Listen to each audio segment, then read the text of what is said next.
وبعد عباد الله فاجعلوا بيوتكم قبلة وأقيموا الصلاة. اجعلوا بيوتكم قبلة وأقيموا الصلاة واغرسوا في دوركم رياض الجنة واذكروا الله وانشروا مصاحفكم واتلوا كتاب الله. وطوبى لمن كان ابتلاؤه اصطفاء وخلوته للقلب شفاء وعزلته تضرعا ودعاء. واعلموا أن النصر مع الصبر وأن الفرج مع الكرب وأن مع العسر يسرا. واستعينوا بالصبر والصلاة إن الله مع الصابرين. واصبروا وصابروا ورابطوا وأطيعوا من ولاه الله أمركم من العلماء والأمراء في طاعة الله.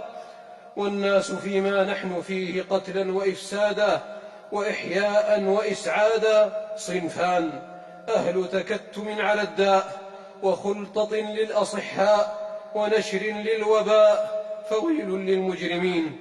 وآخرون جعلوا نفوسهم دون النفوس على ثغور البلاد أو في أمن العباد أو في حياة الأجساد فبشرى للمحسنين.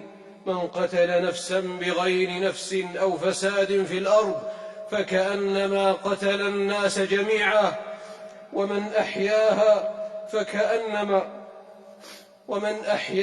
فكأنما أحيا الناس جميعا.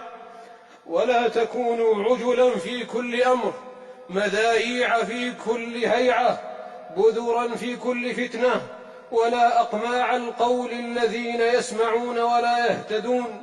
وإذا جاءهم أمر من الأمن أو الخوف أذاعوا به ولو ردوه إلى الرسول وإلى أولي الأمر منهم لعلمه الذين يستنبطونه منهم ولولا فضل الله عليكم ورحمته لاتبعتم الشيطان إلا قليلا.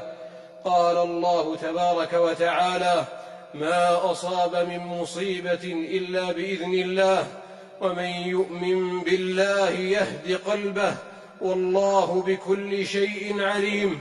وأطيعوا الله وأطيعوا الرسول فإن توليتم فإنما على رسولنا البلاغ المبين. الله لا إله إلا هو وعلى الله فليتوكل المؤمنون. بارك الله لي ولكم في القرآن والأثر ونفعني وإياكم بما فيهما من الآيات والعبر فإن فيهما عبرة لمن اعتبر وذكرى وادكارا لمن ادكر.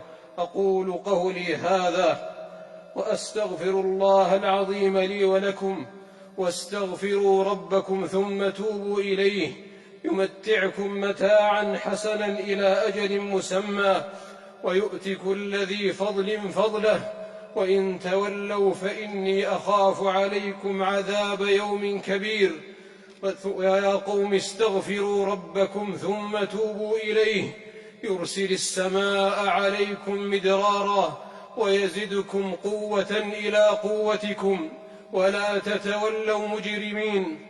واستغفروا ربكم ثم توبوا إليه إن ربي رحيم ودود.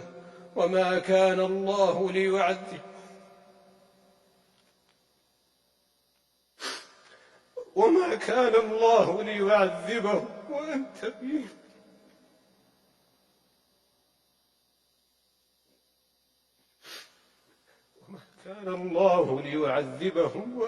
فيهم وما كان الله معذبهم وهم يستغفرون.